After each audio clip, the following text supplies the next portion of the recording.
Now we're gonna get right into it today. We are gonna start with some hip cars, okay? So I'm gonna have you guys use your wall. Because I don't have a wall where you guys can actually see me really well, I'm gonna make this plyo box work, and I'm gonna make my squat rack work, okay? So I'm just gonna talk you through what I want you guys to do at home when you do these cars. So when you do your hip car, we're gonna do our right leg first. So I'm gonna be up on my left leg. Now this is where my yoga block is gonna come in. I'm gonna take my yoga block, I'm gonna stuff it underneath of my left knee so that it elevates me from the ground a little bit. Then if you have a wall, if you have a pole, if you have something in front of you that you can use to actually press yourself into with both hands, that's best case scenario. I'm gonna make this pole work and I'm just gonna use one hand, again, just because I know if I were to move myself up to a wall, it's gonna be hard for you guys to see everything you need to see. So we're just gonna make this work for me. But you guys can actually put both hands on your wall. And then what I want you to do with your hands on your wall is I want you to protract, which means separate your shoulder blades and kind of push your rib cage backwards a little bit. If you add a nice exhale as you do so, you're gonna notice your obliques come to you. They're gonna be very helpful in keeping your pelvis stable, as will separating your shoulder blades and getting your rib cage to go back a little bit in space. It's just gonna add a lot of integrity to your midsection, which is gonna help minimize pelvis movement and low back involvement when you do this hip car. So we want to try to isolate this to our hip as best we can. You're going to get a little bit of movement through your pelvis, especially as you kind of come up through this side zone and rotate, but we want to minimize it at the low back and maximize it at the hip, which is why that part's really important. So take your wall, put your hands up into it, exhale, push yourself back, separate those shoulder blades or take any slack out of your shoulder blades that you can. Then you're going to maintain that. For me, I'm just going to maintain one hand on the pole. I'm going to put my other hand on my pelvis for feedback. I should feel like I'm in a stretch on my left hip, so my pelvis is slightly tucked. Glutes on that side are engaged, abs are engaged, and now we're going to go through our hip car, and what we're going to do is we're going to bring our knee up towards our chest. Then we're going to open our leg up to the side. Then we're going to spin our thigh inwards and reach our leg back behind us.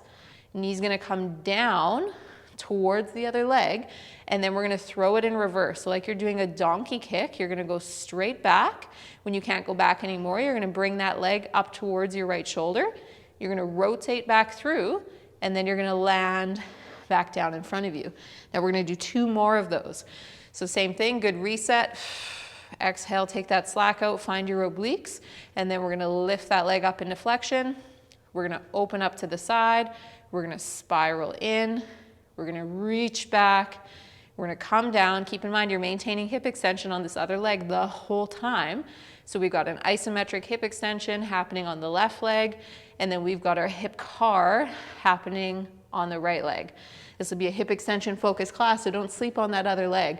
Don't let yourself start to get too bendy in that hip. Think tailbone tucked.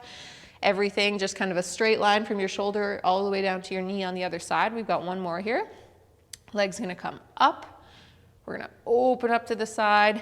You're gonna spin that leg inwards. You're gonna reach back behind you. Bring that leg back down and through. Throw it in reverse. Don't lose hip extension on the left as you reach back. Open up, and then swing that leg back around in front. Now we're going to do the same thing over on the other side. So now I'm going to use my plyo box. I'm going to put my block underneath my left knee. I'm going to bring this thing over where I want it, and we're going to do that exact same thing here. So I'm going to press into my box, get my shoulder blades to go back, add a little exhale. Make sure I feel like I'm locked in full hip extension on my right side. I like to be up on my toes on my other leg. And then I can kind of press into the floor a little bit with my toes, work on toe extension at the same time, which is great. And now same thing here. Thigh's going to come up into hip flexion. We're going to open up to the side, spin that leg inwards, reach that leg back behind you, bring that hip back down and under, follow through, quick reset. Now we're going to throw it in reverse, open back up, come back around in front, so tracing your steps backwards, and then lowering that leg back down. Big breath in.